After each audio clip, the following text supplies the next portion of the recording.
Boa noite, queridos. Boa noite a todos. Vamos hoje com mais uma live do Mediador Empreendedor. Cada dia um convidado mais especial. E hoje nós teremos a alegria, né, o prazer de receber aqui Dr. Diego Falec, que é mediador empresarial, negociador de conflitos, especialista em desenho de sistemas de resolução de disputas, com atuação em casos nacionais e internacionais de destaque e repercussão, mestre em Direito por Harvard e doutor em Direito pela Universidade de São Paulo. Também foi destacado por Who's Who Legal Mediation como Global Elite Thought Leader e pela Leaders League como mediador empresarial número 1 do Brasil. Imagina! Professor adjunto da Pepperdine Caruso Law School em Malibu, na Califórnia. Autor de livros, artigos sobre resolução. Isso é só um breve currículo, porque a gente sabe que o currículo dele é muito extenso e ficamos muito honrados com a presença dele aqui hoje para conversar com a gente sobre o empreendedorismo na mediação. Ô, Jaque, coisa boa você estar aqui com a gente. Boa noite a todos que estão entrando.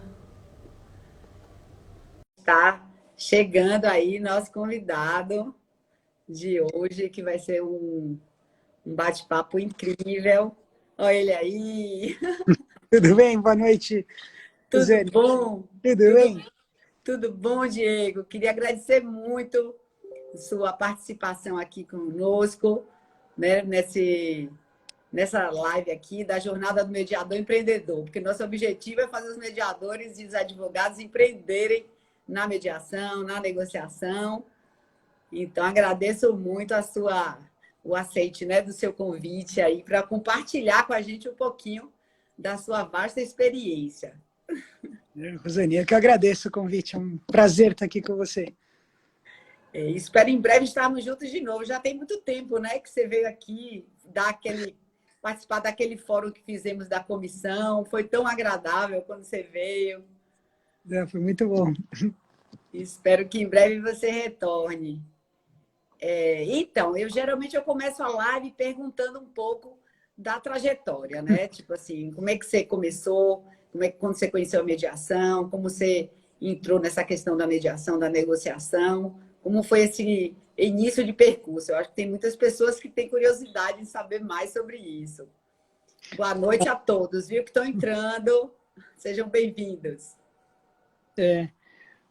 Vamos lá, né? Bom, boa noite a todos e todas aí também. Obrigado aí pela presença. Contando essa história, vou tentar resumir bem resumidamente, né? Eu era advogado de contencioso num escritório médio e tinha umas causas complexas no setor automotivo, na época um pouco de coisa de internet, e eu fiquei muito decepcionado aí com a justiça, até porque eu até tive um negócio, eu fui sócio de um restaurante, com um bar, com os amigos, e bem novinho, assim, com 22 anos, e tive muita decepção com a justiça, né, e com o contencioso em geral, o fato de que a coisa não ia, você ligava para o cliente, ganhei, e aí? Não, mas agora ele apelou. Então, bem frustrante, né? E aí eu fui, aí eu estudava bastante, fazia um mestrado em filosofia do direito, tinha feito especialização, e aí era professor assistente lá na PUC, fazia um mestrado em filosofia do direito, e na verdade eu apliquei para Harvard para estudar filosofia, meio que fugi da prática, quase porque eu estava muito decepcionado. E quando eu entrei em Harvard, o meu orientador, ele era professor visitante, então ele não veio no primeiro semestre.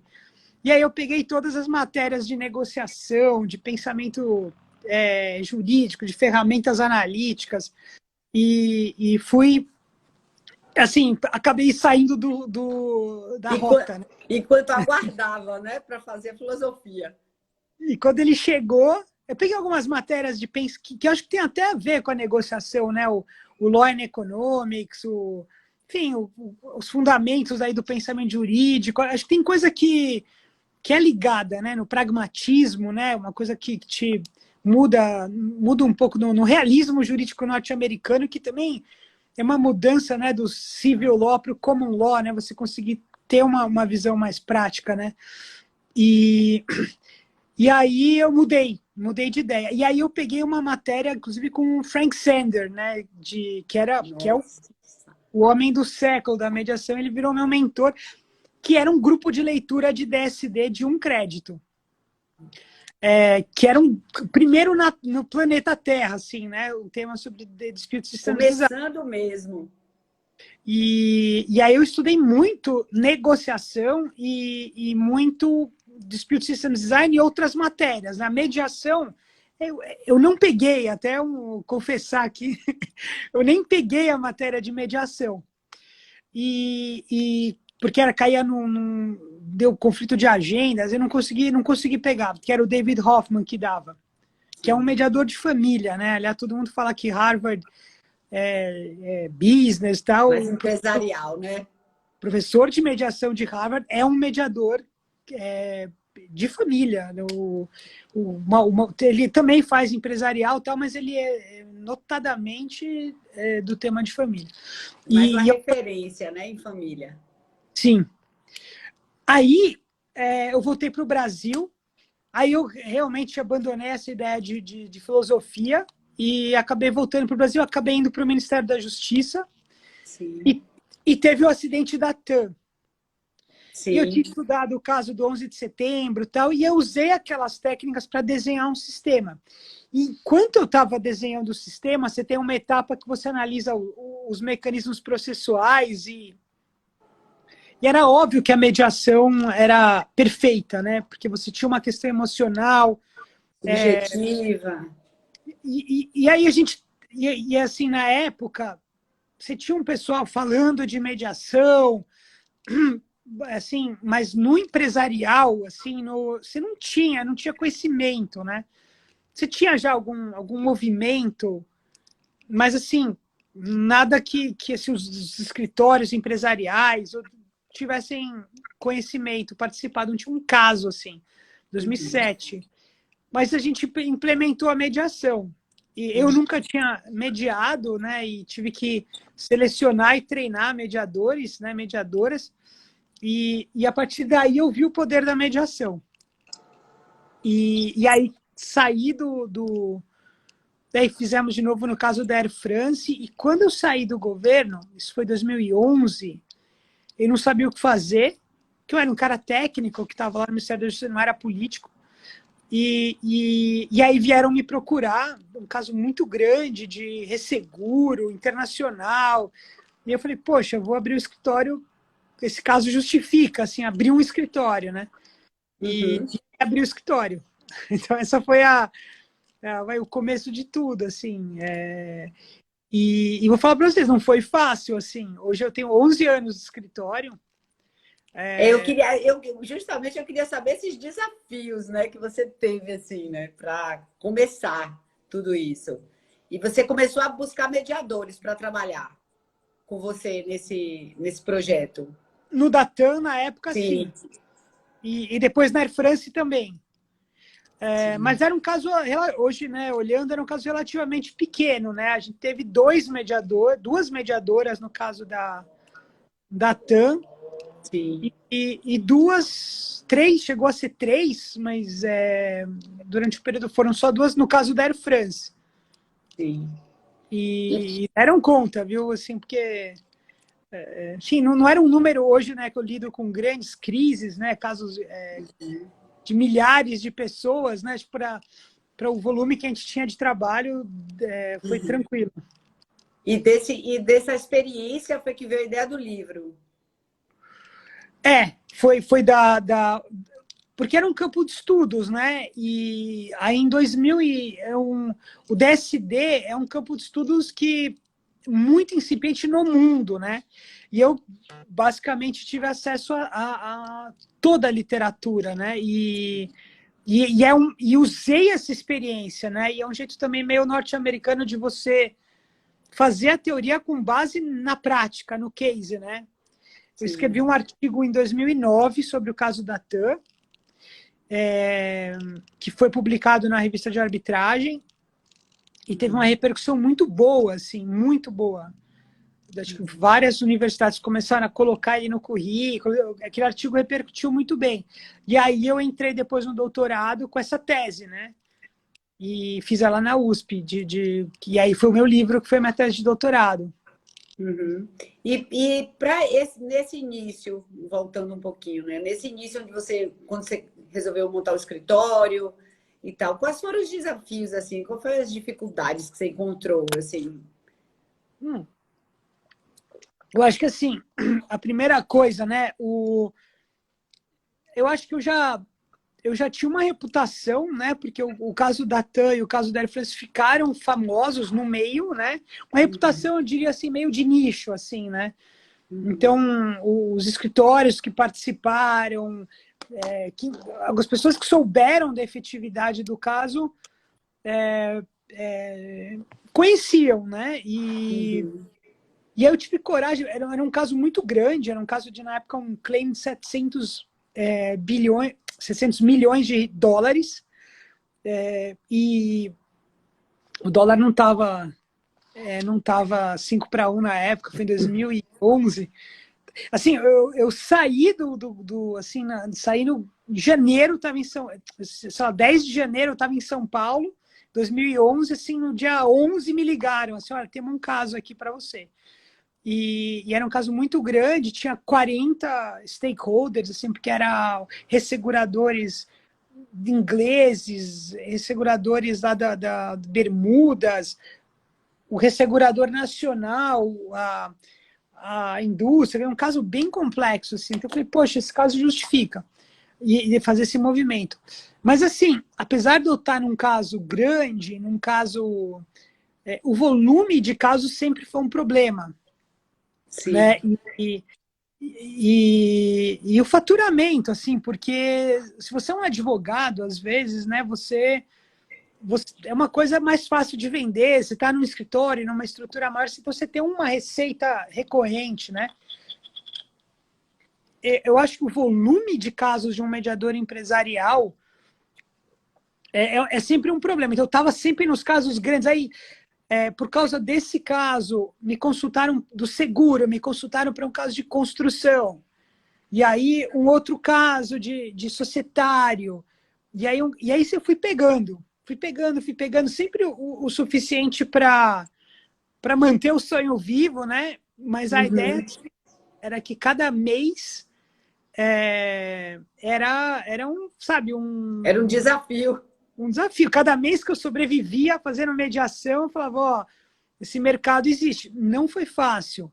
E aí, desabafando, acho que todo mundo aqui deve passar por isso, né? É muito difícil. Todo mundo quer ser mediador, mas é muito difícil você conseguir um caso. E quando você consegue um caso, é normalmente um caso muito difícil. Um caso muito em que as partes estão muito afastadas, casos de construção, societário, comerciais, são duros, né? E tá todo mundo te olhando. Você, assim, se você não fizer o acordo, ou a mediação é ruim, ou você é ruim. De qualquer jeito, assim, de qualquer jeito. Então você tem uma pressão, eu até brinco, assim, toda vez que você pega um caso, você está lutando pelo cinturão. Se você ganhar, se você fizer o acordo, você é campeão e continua. Se você não faz, se você não faz um, dois, três seguidos, você já está perdido na carreira, né? Porque o mercado conversa. Então, cada caso que eu pegava, eu era muito persistente. E aí tem muito debate hoje E é em dia, né? antagônico isso, né? Porque, na verdade, o protagonismo é das partes, então, e o mediador acaba sendo responsabilizado. Tem muito debate, assim, hoje até, não só no Brasil, né? O que é um bom resultado, o que é Sim. sucesso. E eu, por uma questão de sobrevivência, eu nunca entrei muito na discussão filosófica. Para mim, essas partes me contrataram e elas obviamente querem um acordo. E no empresarial, né? Você está falando uma construtora, uma indústria, uma seguradora, e duas empresas, assim, é claro que eles querem um acordo, né? Se não tiver acordo, eles vão ficar frustrados. Então, para mim, eu desenvolvi essa característica aí de não descansar, de achar o caminho e de tentar fazer uma coisa quase que milagrosa ali, onde ninguém via chance, você vira o jogo. Então foi sempre uma característica que eu tive, assim, de pegar uns casos muito difíceis, não largar o osso e surpreender, né? Esse primeiro caso, ninguém botava fé, mas ninguém. Qual caso? É um caso público, né? Foi um caso de resseguro, né? Do IRB, saiu até no jornal, com a CSN, uma questão de uma esteira de minério que rompeu, e tinha muitas partes com muitos conflitos entre elas, muita dificuldade. O caso era impossível. E fomos indo, e meu apelido até pelas partes virou Rock Balboa, né? Porque eu apanhava de todos os lados durante quase um ano. E aí você sai com um ano? Durou um Foram ano, várias né? rodadas, né? Estourou, Sim. aí voltou à vida. Aí a empresa, o IRB privatizou, teve que parar tudo, esperar. Foi assim, tudo que é tipo de desafio, né? Então, foi um caso, para mim, assim, emblemático. E muita gente, muito cética, grandes escritórios de advocacia, grandes empresas, olharam aqui e falaram, caramba, isso daí funciona, né? Então, e aí um vai falando para o outro, aí eu fui me credenciando, e aí também, vários casos difíceis que eu fui pegando, vão criando a sua reputação, assim, né? E eu acho que você tem que, eu acho que a reputação, eu sempre falo assim, né? A gente, como mediador, você tem que ser bom em como chegar ao sim, né? Então, a prova de fogo é você chegar aos sim com as pessoas para te contratarem. O primeiro sim que você tem que conseguir para ser contratado, e depois o sim de todo mundo na mediação. Né? Então, só dizer assim, não é um mercado muito fácil, assim, é bem desafiante, assim, até hoje, assim, né? Esse ano eu fiz uma mediação muito difícil e que saiu no jornal, não saiu o meu nome, mas eu diria que, de novo, assim, eu fiz o caso do ano e foi impossível. Foi, assim, muito difícil. Mas, cara, mesma característica, assim, de não desistir, de ir lá. E eu não sei se eu enxergo muito isso nos concorrentes. Eu acho que as pessoas, outros parceiros, vamos dizer assim, né? Não, meu papel é facilitar o diálogo, meu papel eu não posso entrar muito. Eu não sei, eu acho que aí cada um tem o seu estilo, né? Mas eu acho que essa característica aí. Você criou uma forma própria? Você criou uma metodologia própria para atuar? Eu acho que sim. Eu acho que eu criei uma metodologia própria. Hoje eu tenho, né, um escritório grande que eu replico e treino muita gente. A gente sempre ouve falar, né? Cada pessoa tem uma característica, cada pessoa tem Diferencial, né? um diferencial. O que eu acho, tá? Acho que é um ponto até para... Assim, eu acho que a tua a tua característica, o teu networking, as pessoas que você siga, o tipo de caso que você trabalha como advogado, o tipo, vai determinar o tipo de mediador que você vai ser. Não adianta assim, você é um mediador de, sei lá, causas de família e agora eu quero virar um mediador de seguro. Não, você tem que ter um contato com aquele público, uma criação de confiança com aquelas pessoas. Você tem que ter aquela gramática. Eu vejo um pouco na mediação, assim, as pessoas acham que mudando de advogado para mediador, você vai fazer uma coisa diferente. Eu acho que você tem que tentar criar ou aproveitar o que você tem, ou construir o que você quer de relacionamentos, né? para você conseguir atuar. Não dá para você ser um mediador empresarial de causas grandes se você nunca nem não advoga nessas causas, ou potencialmente não advogaria, né? Até porque você tem que ter expertise, um conhecimento técnico, né, um pouco, né, do network, tudo daquela área específica, né? Eu Sim. acredito. Ajuda, né? Mas assim, o faro comercial, entender como a banda toca. Então, assim, sendo assim, desse mercado, estando no mercado inserido, você vai saber quem são seus clientes, né? Eu acho que tem que ser muito mais adaptável, né, ao cliente, ao problema, às partes, do que você querer impor, assim, eu tenho tal método, tal, né? Você limita muito num negócio que já é muito limitado, né? Imprimir Mas seu modelo em tudo, né? É muito ou específico. ter um modelo assim, sabe? Eu jogo 4-4-2 contra qualquer time. Sim. Não dá, né? Você tem que se adaptar, você tem que se adaptar. E eu acho que com a minha característica, assim, eu sendo um cara novo, né? Hoje eu tô com 46, sou novo ainda. Para um mediador, eu sou Nem muito. parece que tem 46, viu, Diego? Obrigado. Mas quando eu peguei o caso da TAM, eu tinha 31. E quando eu fundei o escritório, eu tinha 35. E, obviamente, eu não acredito em preconceitos de idade, de nenhum tipo. Eu acho que se eu tinha um conhecimento, uma lucidez, eu estava fazendo tudo bem, mas eu acho que o meu estilo tinha que ser muito mais técnico e persuasivo do que avaliativo, por exemplo. Sim, sim. Mas talvez eu deveria ser mais intenso também, né? Dentro enfim, do meu método, né? Porque eu acho que o facilitativo puro, às vezes, ele pode ser limitado. Então, você vai encontrando seu caminho, né? E acho que um pouco da reputação enfim, do caminho que você vai encontrando, você vai aprimorando o teu estilo. Hoje em dia, eu não diria que eu sou avaliativo, mas eu sei quando e como avaliar de diferentes maneiras, né? Uhum. E também sei quando e como dar uma sugestão de processo para gente muito sênior, né? Eu adoro, assim, eu funciono muito bem com gente mais sênior e mais...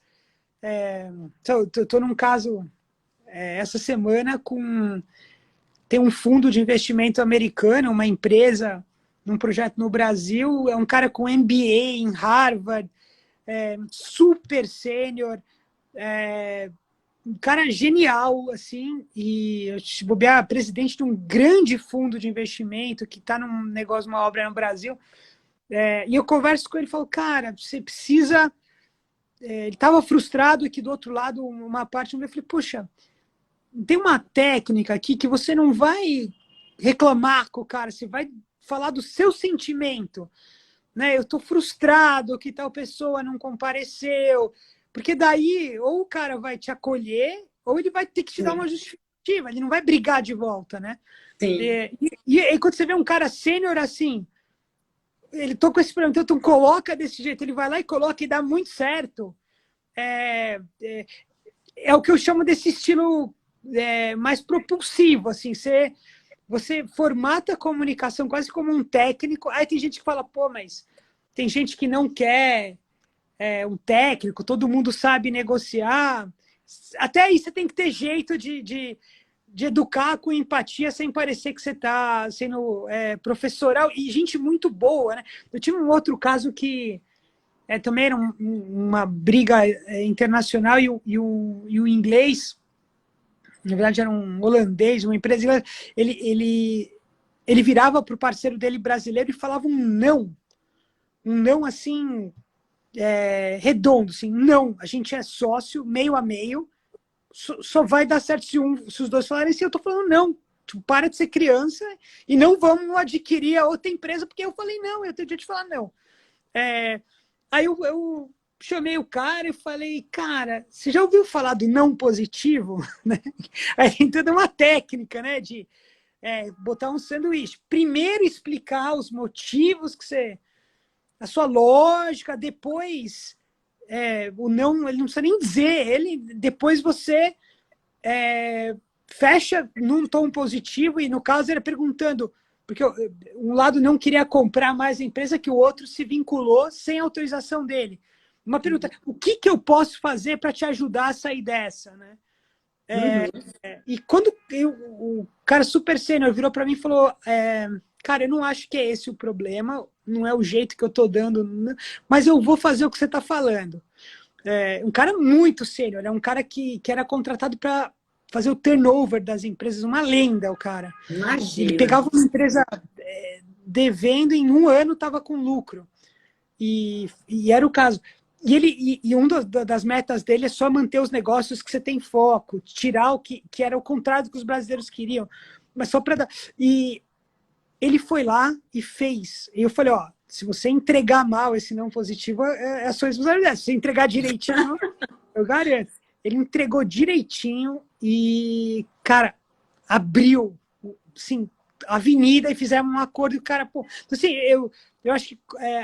nem ele deve ter acreditado, né, Diego? Depois ele veio dar o devido crédito, assim, falou, olha, realmente, tal... E eu acho que, assim, eu acho que isso é um estilo. Eu estou contando tudo isso para dizer, assim, é um estilo que você sabe diagnosticar, consertar. Tem várias técnicas assim, de negociação. Sim. São técnicas do estudo da negociação. Tanto que você vê que eu tenho ali no meu Instagram, as lives Sim. que eu faço, tudo Sim. de negociação. Sim. Porque eu acho que negociação te dá Eu sou um negociador mediando. E eu acho que essa é talvez o meu estilo, vamos dizer assim. Acho que tem vários estilos, né? Mas eu consigo criar empatia com os dois lados e com as duas. Só falando um pouco sobre estilo, vamos dizer assim. Mas isso é fundamental. Inclusive, quando a gente fala aqui de empreendedorismo na mediação, enfim, nos métodos, a gente sempre fala isso. Qual que é seu diferencial? Né? Qual que é? O que é que você vai imprimir na mediação? Que a mediação não é um copia e cola, né? Então, as pessoas fazem as mesmas formações, mas vão buscando, né, aquilo que te diferencia. E essa questão da negociação, realmente, ela abre muito. Eu vejo, inclusive, várias lives e várias dicas que você acaba deixando aí sobre negociação. E é muito interessante, né? Eu acho que agrega muito para o mediador. Já que está aqui, do bom, querida, está falando autenticidade, ela está falando exatamente, né? A questão da autenticidade, que eu acho que todo mundo precisa buscar, não adianta estar copiando. Tem uma pergunta aqui do Davi, que ele está falando como chegar ao SIM para ser contratado pelo Falec Associados. Aí já estou querendo saber. E a outra, doutor Diego, como chegar nos valores necessários para precificar os honorários numa sessão de mediação extrajudicial? Então, vamos lá. Pergunta 1, né? A gente tem um processo seletivo, normalmente a gente divulga, aí tem um e-mail da Falec, que recebe todos os currículos. Quando a gente divulga, toda hora abre alguma coisa, alguma vaga, né? A gente tem esses projetos que a gente, enfim, de crise, né? De indenização, programas de indenização. E não é um bom caminho me mandar inbox, porque tem que ser no caminho formal. A gente tem todo um processo seletivo com várias etapas. Eu não sei se o e-mail é currículos@falec.com.br ou vagas@falec.com.br. É só mandar um e-mail para lá com o currículo. Pronto, já está dado o e-mail, tá vendo, Davi? Sobre a precificação de uma mediação, eu acho que você tem várias maneiras de fazer. Uma maneira que eu acho muito boa é você pegar a tabela das câmaras, né? Das câmaras de mediação. Enfim, muitas delas têm uma questão de de valor da causa, que varia lá, Uma não tabela, sei, né? uma tabela de 700 a R$ 2.000 ou 300, mas uma coisa que eu aprendi, eu posso ter deixado o dinheiro na mesa, mas que até o pessoal do James me ensinou, um mediador do James, o Michael Young, que no começo conversei com ele, quando ia abrir o escritório, ele fala assim, que é muito melhor você aumentar o seu preço do que abaixar. Né? Então a ideia é você começa com o seu preço, todo mundo paga feliz, né? E aí você vai, um dia você chegar e coloca um preço alto, ninguém te contrata por causa do preço, também pode ser um problema. Então você tem que ir, não começa lá no topo da tabela. Eu lembro que uma época o pessoal, eu acho que o André Goma criou eu não sei se isso foi muito para frente, mas uma ideia de que você, no tribunal, né, você se classificava numa faixa de honorário e acho que é um problema, assim, né, porque você se classificar com um honorário maior do que querem te pagar é ruim, e você se classificar numa faixa menor também é ruim, né, para a imagem, né.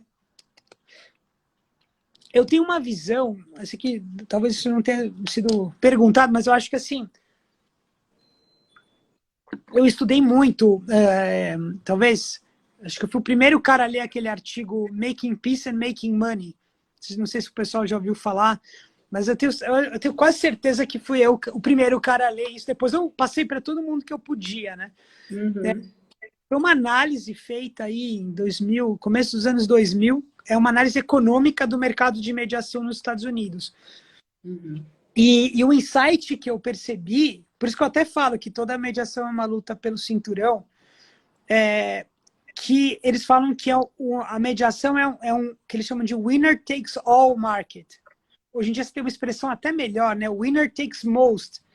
Né? Quer dizer, o vencedor, o cara que tem... Existe uma percepção de que aquela pessoa é vencedora, ela tem uma grande fatia do mercado. E um jogador de futebol muito ranqueado, ele ganha o dobro, do triplo do salário do outro. Eles compararam muito com o trabalho de atletas, né? E até de músicos. E que você realmente tem que se sobressair. O mundo inteiro você tem, na mediação empresarial, essa percepção de que 10% dos mediadores fazem 80%, 90% do trabalho. Né? Então, não é Brasil, cara, Estados Unidos. Os Estados Unidos é um mercado gigante. Você deve ter uns 20 nomes assim que ganham muito dinheiro. A maioria tem um belo pessoal que ganha dinheiro, deve ter uns 1.000.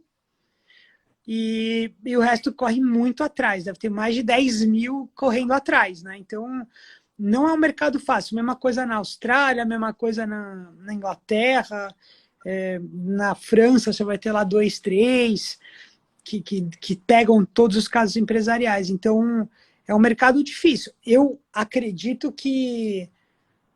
Porque, assim, ao meu ver, né, todo mundo negocia.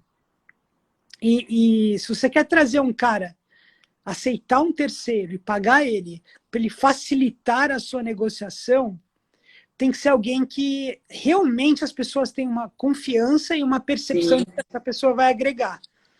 Sim. Se não, pô, eu já tentei, tudo aquilo que a gente ouve falar. Eu acho que a primeira reação é essa. É verdade? Eu acho que não. Eu acho que um neutro ajuda muito. Não precisa ser né, a super pessoa.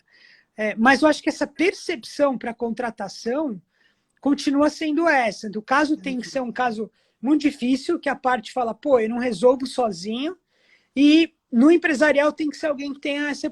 Então você tem que se destacar muito. Sim.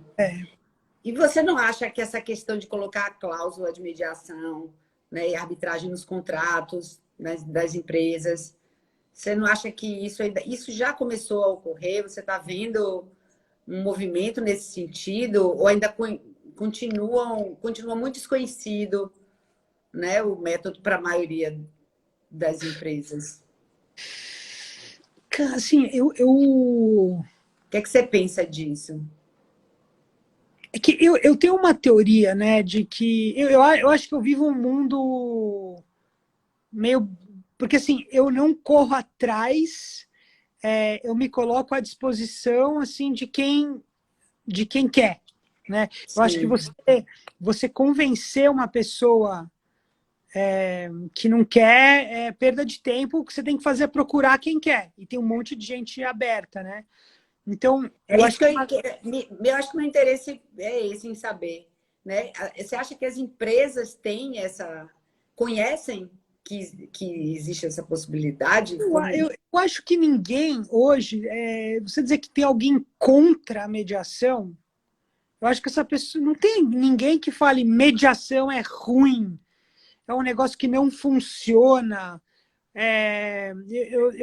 Eu assim, pode desistir ali um ou outro, mas eu não vejo isso. Eu vejo uma falta de oportunidade, uma falta de. Todo mundo fala, não, adoro mediação, mas e esse seu caso? Que não, para esse meu caso, não vai funcionar por causa disso, isso e aquilo. Então, as pessoas têm um discurso muito pró-mediação, mas para mim não basta falar, tem que fazer, né? Eu vejo esses advogados que antigamente não falavam bem, falando bem, e vejo advogados que falavam bem, mas não faziam, fazendo. E vejo empresas fazendo. Eu já fiz mediação com muita empresa, assim. Você pega aí, eu pego uma lista aí dessas aí, sei lá, 500 maiores. Ah, já fiz. Eu acho que eu já fiz muita mediação. Eu fiz mediação com, cara, muito escritório, também desses grandes, acho que não deve ter nenhum que eu não fiz. E vários Uhum. médios, e do Brasil inteiro. Uhum.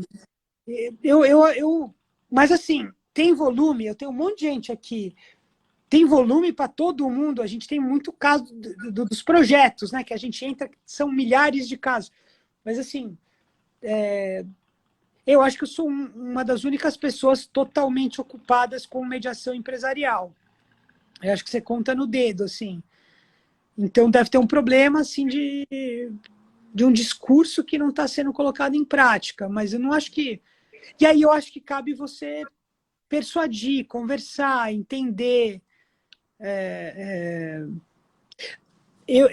Que uma dica de ouro, assim, as pessoas dizem que o bom mediador ele é equidistante das partes, né?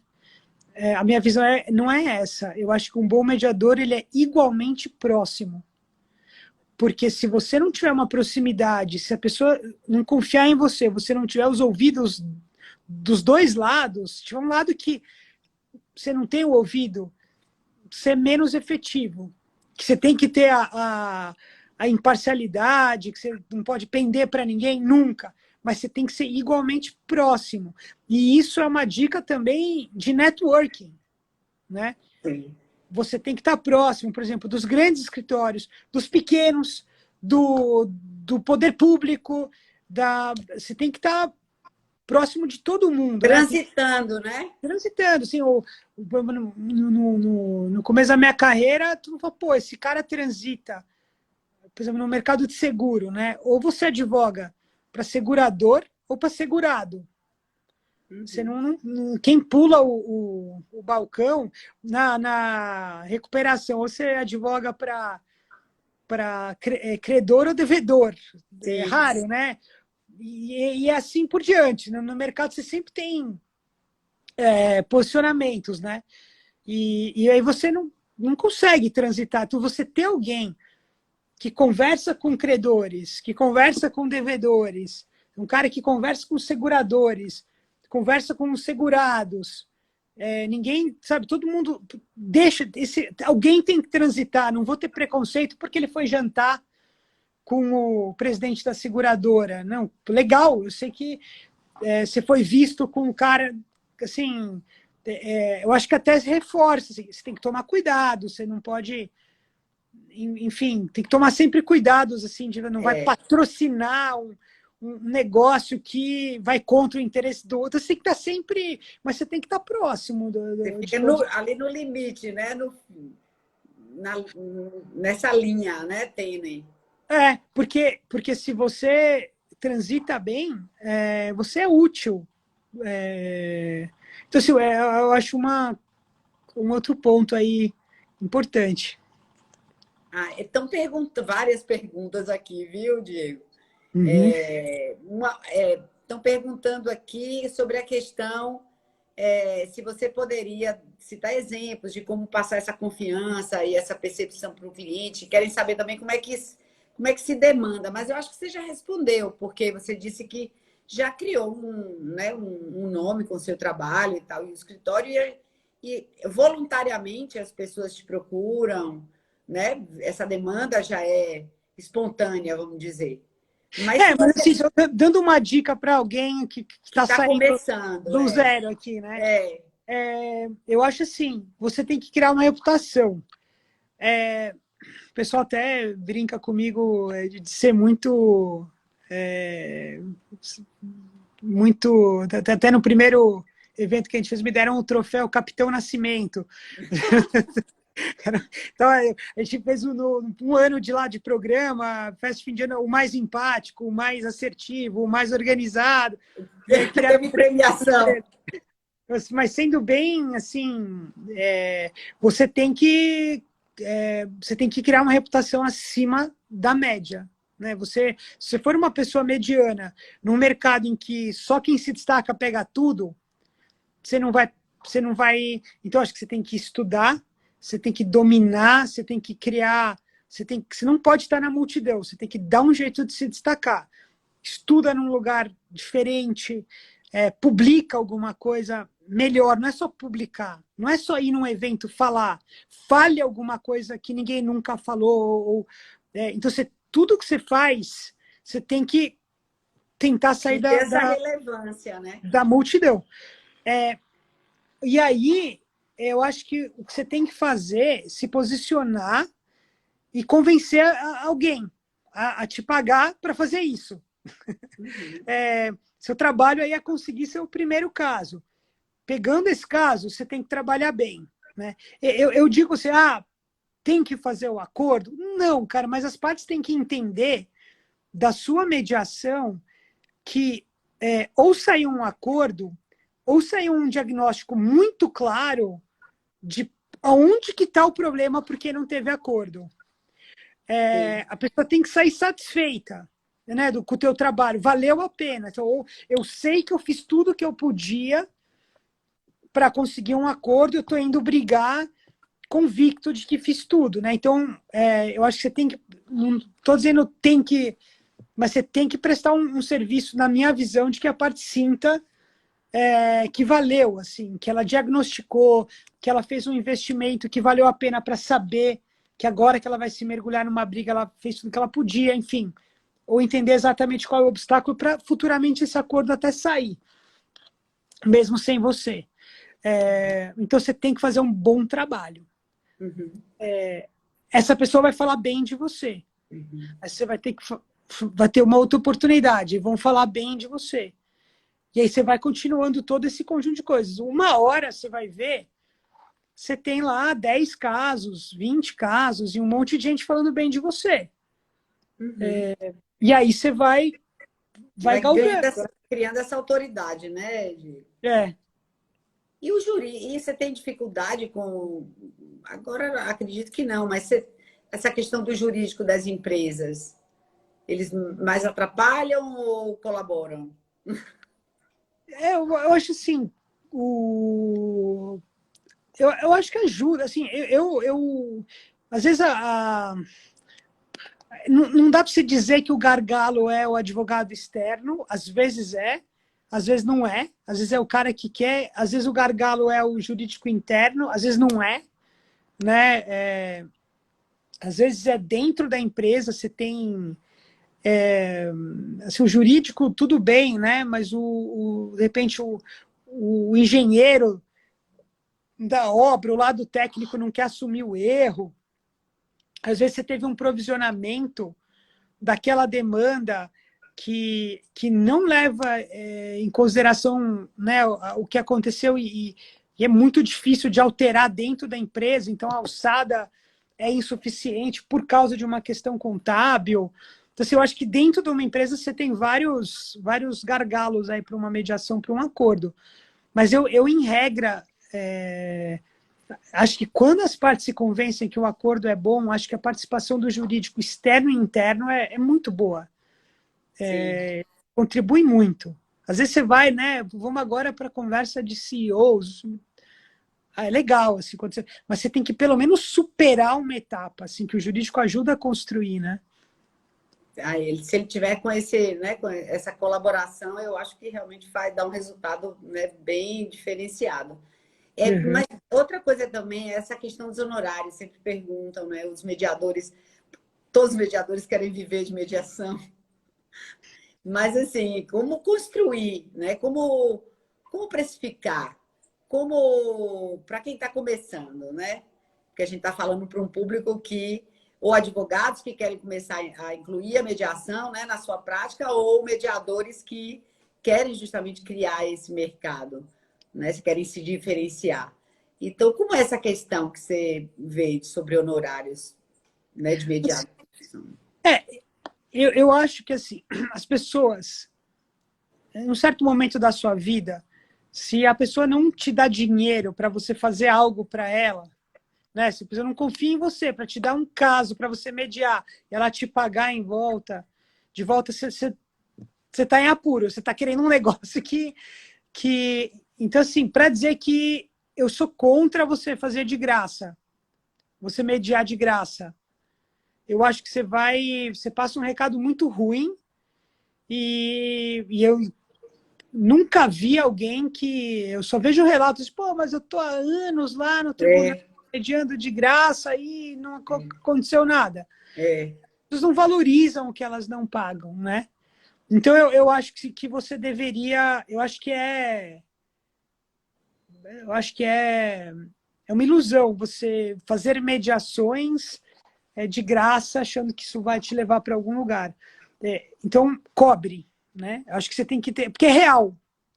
É real. Se a pessoa olha para você, confia em você e te paga, aquilo é real.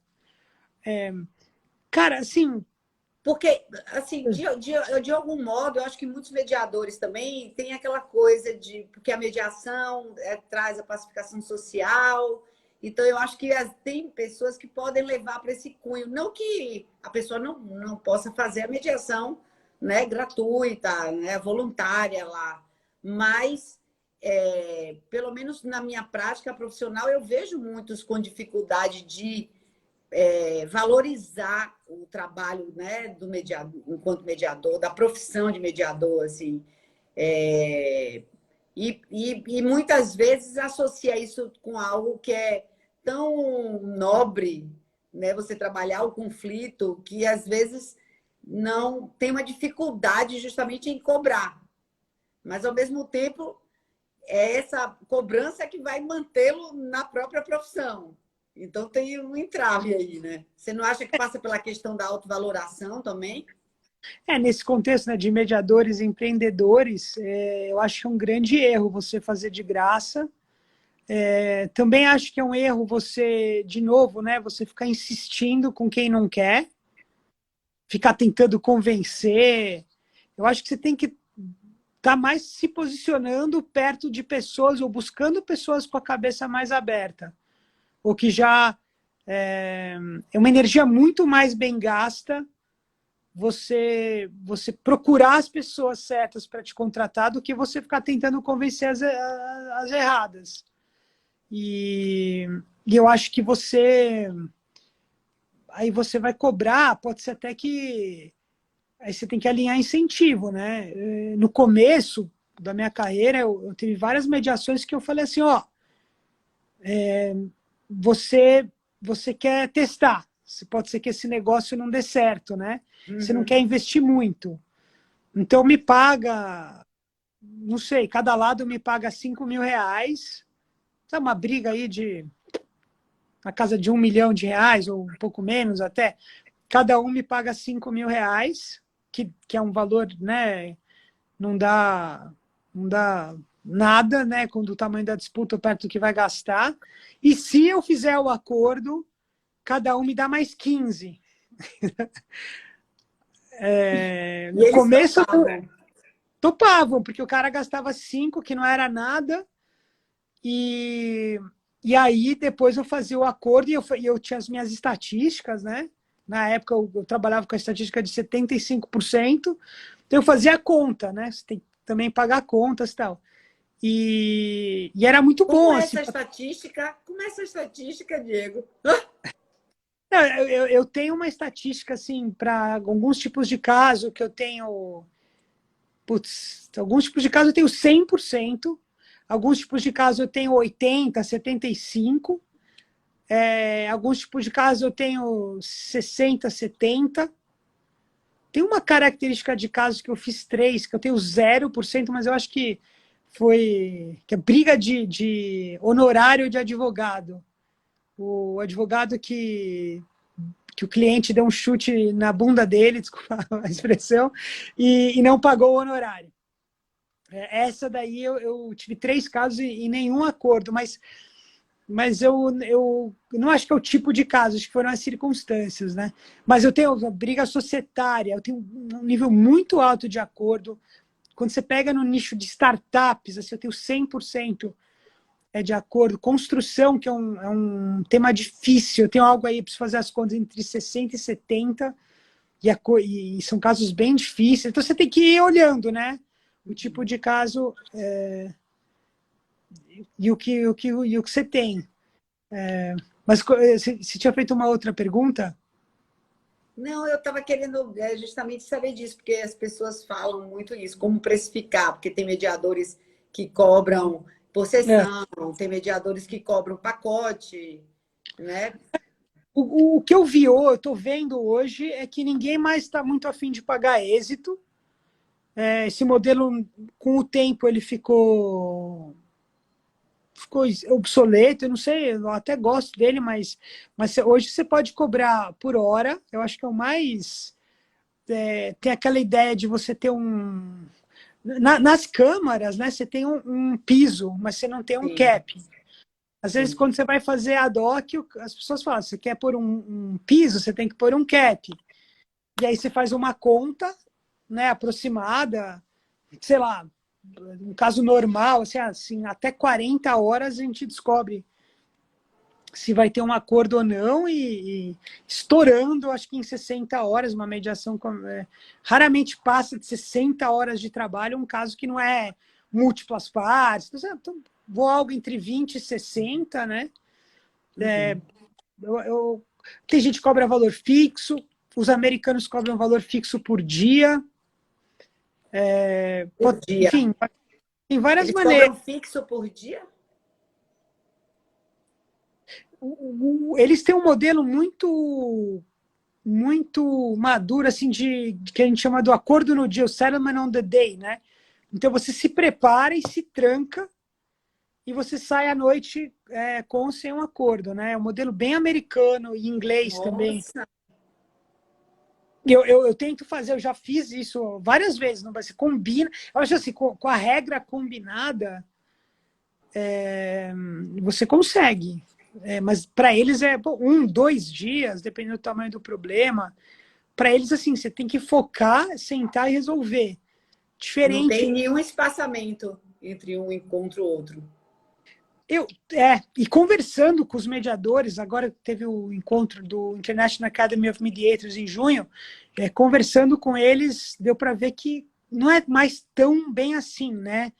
Não é toda a mediação que resolve em um dia, e aí eles têm um sistema de horas que entra né, em vigor ali, e eu acho que nós brasileiros, por mais que eu tente fazer as imersões, a gente tem conseguido,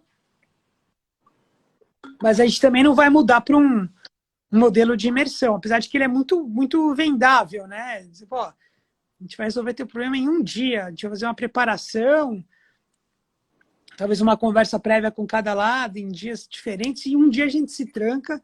É um modelo que o cliente fala, pô, eu vou sofrer um dia e posso resolver esse problema. O grau de êxito é grande?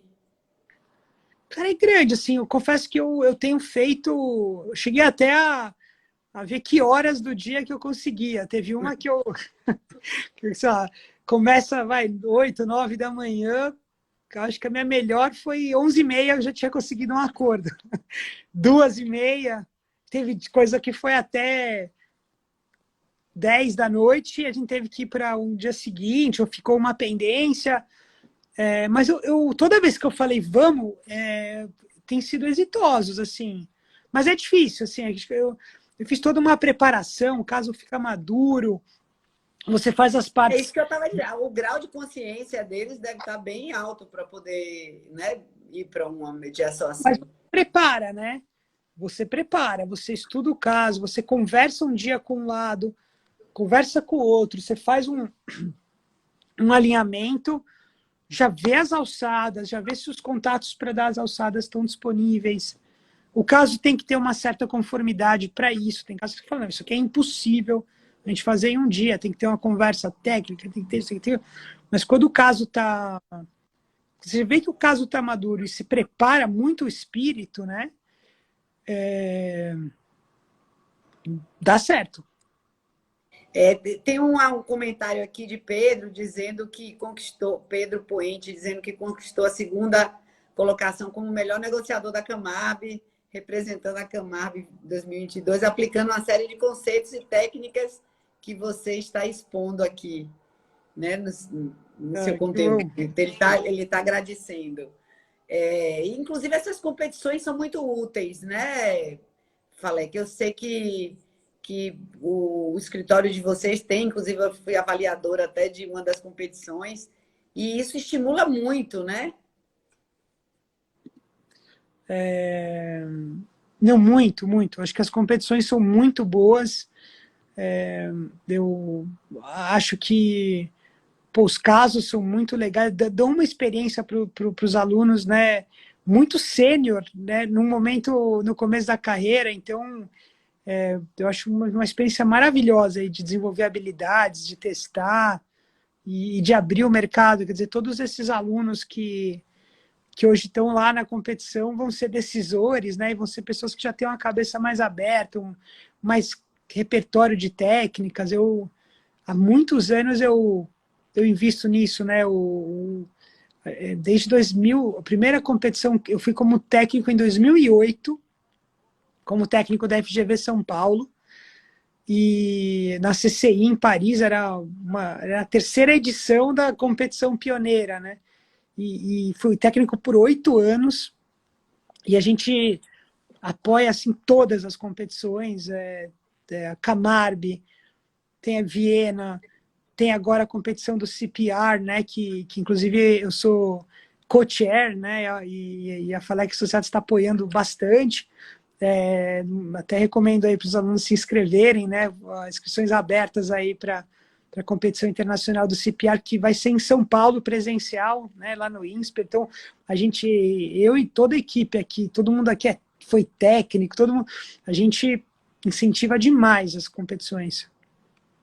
Ai, fantástico. Eu também sou fã das competições, eu acho que ajuda. E eu acho que também eu vejo evolução. A última vez que eu fui avaliadora, eu senti que tem havido cada vez, né, mais uma evolução dos participantes. Eu acho que eles estão cada vez se preparando melhor para essas competições.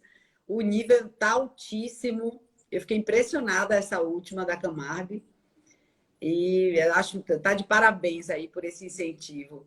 E como você falou, né, a gente está chegando ao fim, infelizmente, porque eu acho que a gente gostaria muito de ficar aqui conversando horas com você, que é tanta coisa, tanto assunto interessante, tanto conteúdo interessante que você traz. E todo mundo, tem tantos fãs aqui seus te escutando. Mas, assim, essa questão da negociação, então, você acha que é importantíssimo os advogados terem o conhecimento também da negociação, né? Além da mediação, os mediadores também. E o que você deixaria, assim, de, sei lá, de mensagem do mercado, para quem está começando, para quem quer incluir, né, a mediação, a negociação nas suas práticas? O que você gostaria de deixar, assim, de uma fala final, até breve, né? Porque depois você vai voltar. Não, vai para um mediador empreendedor, né? Sim. Assim, é um mercado difícil, como eu falei, né? Tanto você conseguir o caso, eu diria assim, você conseguir o volume de casos que você precisa para viver disso. Não é fácil, assim, você ter esse volume, comparando com o que você provavelmente conseguiria ter de faturamento na advocacia, né? Então, essa é a primeira, é o primeiro obstáculo, né? E eu acho que para superar isso, você tem que dar esse pulo de fé, você tem que ter muita persistência, muita resiliência, ganhar cada caso, fazer um bom trabalho. Quando eu comecei o meu escritório, tinha até um amigo meu, carioca, que fala, eu expliquei para ele, né, vou virar mediador e vou... Tal, tem um caso aqui, abri o escritório, ele falou, olha, eu fico muito preocupado que uma chuva estrague seu verão, né, de você não aguentar esse período que você precisa até você construir sua reputação. Então, acho que o primeiro desafio é não tem segredo, se destaque, como eu falei, sempre fazendo algo além, consiga que alguém te contrate, faça um bom trabalho e isso vai crescendo, crescendo, crescendo e tenha alguma maneira, até eu converso que eu tive com o Nukin, né, que era o diretor do programa de Harvard, e eu fui me aconselhar com ele, né, professor, eu quero abrir um escritório de mediação e tal. Ele, nossa, você tem certeza? E ele falou, não dá para você dar aula e fazer uma mediação. Falei, putz, o professor ganha muito mal no Brasil, tá? É difícil, né? Professor. Mas, assim, uma ideia é você tentar ir ganhando essa musculatura enquanto você tem alguma outra maneira de se sustentar, mas acho que no primeiro momento que você sentir que você pode, você dá esse pulo, né? E aí focar, porque acho que só na hora que você foca mesmo é que você vai. Não vai fazer isso de uma maneira irresponsável, né? Mas eu acho que você tem que ir construindo a sua base para você conseguir fazer cada vez, encher mais o teu cardápio. Eu vejo isso muito com americanos, conversando com eles lá, como que ele fez a transição, né? E quando você tiver um volume mínimo suficiente, aí você foca. E daí, quando você foca, começa. Mas é uma vida dura, viu? Não é uma vida... Assim, é muito legal quando você faz o acordo. É um processo muito doloroso que, quando ele dá certo, dá muito prazer. Mas a maior parte do Eu tempo sempre está falo que doendo. tem que amar muito o que faz, né? Porque quando a gente ama o que a gente faz, eu acho que também nos capacita mais para ter essa resiliência, né? Quando a gente gosta, quando a gente se realiza com aquilo que a gente faz, isso dá um pouco de ânimo para passar essa experiência, né? Por todos esses desafios, esses períodos em que a gente pode não ter êxito. E a gente percebe, né, o quanto que você gosta, porque a gente vê você falando de negociação, falando desses temas, a gente percebe o quanto de entusiasmo você tem nisso, né, Diego? Obrigado. Eu tenho mesmo, assim, eu tenho. E eu acho que isso também é uma outra boa dica, assim, acho que é o entusiasmo. Eu já vi, assim, sei lá, eu já trabalhei para pessoas que eu fiz a mediação e ela não deu certo. Por algum motivo, mas a gente ficou lá, morreu tentando tal. E a pessoa me contrata e me adora tal. O advogado, não, vamos lá tal. E aí eu já vi, teve uma vez que eles me contrataram para um caso, aquele escritório, e contratou uma outra mediadora para um outro caso.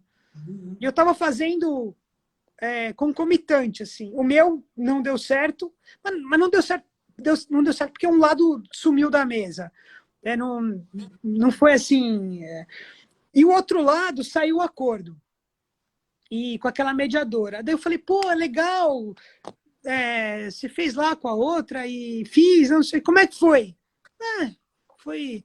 Mas deu acordo? Deu. Pô, mas você contratou ela, deu o acordo. E você não é. Cara, aquela sensação de que a gente ia chegar no acordo mesmo se não fosse ela, se tivesse um obstáculo, aquilo ali não ia. Ela não ia conseguir resolver, foi uma coisa meio morna, sabe? E aí eu percebi que se você for morno, né? Meu papel aqui é só colocar as partes para conversar e não é Fica com na você, técnica só, né, Diego? e não é com você, mesmo quando dá certo, o cliente não entusiasmou. E quando você é aquele cara que está lá lutando, pá, o cara sente que você está. Mesmo quando der errado, as pessoas vão falar, pô, animal, quero trabalhar de novo. Sim, Então, acho que sim. entusiasmo é muito bom, assim. Enfim, é por isso que eu sempre falo, né, que isso também vem por conta de você amar o que faz. Mas eu queria lhe agradecer muito. Você gostaria de deixar um recado? Tem boa noite aqui de muita gente, o pessoal da comissão de mediação daqui, o pessoal de São Paulo, muitas pessoas conhecidas. Não vai dar para falar o nome de todo mundo, mas pessoas que já viram nessas palestras. O que eu fiz Eu queria aqui. agradecer Eu acho que eu todo virei a mundo. câmera. É, Eu acho que eu virei a câmera aqui. Ai, meu Deus, pronto. Eu virei a câmera. Mas eu acho que tem muitas pessoas aqui que já foram seus alunos, que já viram suas palestras, que já sentiram esse seu entusiasmo, e muitos que vieram para a mediação, para a negociação por sua causa. Então, eu acho que deixa uma mensagem aí para eles que estão aí escutando você e quem vai escutar mais para frente. poxa, queria primeiro agradecer aí enfim, o carinho, o tempo, né? E enfim, de parar aqui para me ouvir. Eu queria dizer que, pô, sempre eu vou buscar aqui dividir o conhecimento que eu consegui. Assim, uma das coisas que eu tenho um comprometimento enfim, estar presente, é aparecer nos eventos, é conversar. Então, estou sempre aí à disposição.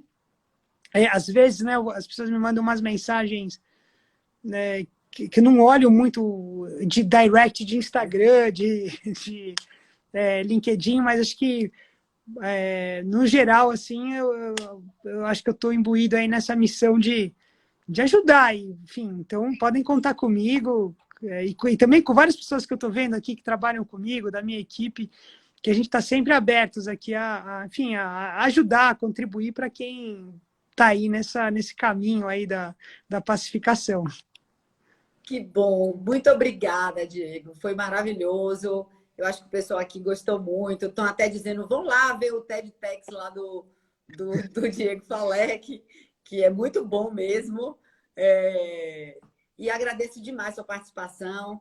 E tenho certeza que contribui, né? E contribuiu para muitas pessoas que estão aí querendo trilhar esse caminho, seguir com a mediação, com a negociação. Mais uma vez, obrigado. Boa noite a todos. Né? Fico muito grata pela sua participação. Muito obrigado, Rosane. Um prazer. Nos encontramos Prazer aí também. numa próxima. Com certeza. Até breve. Até Pessoal, na breve. próxima segunda, nós teremos nova live da Jornada do Mediador. Quem está acompanhando sempre com um convidado muito especial. Agradeço a todos. Toda segunda nós temos nossa live e agradeço a todos pela participação. Um beijo, até breve. Tchau, querido. Tchau. Tchau, tchau a todos.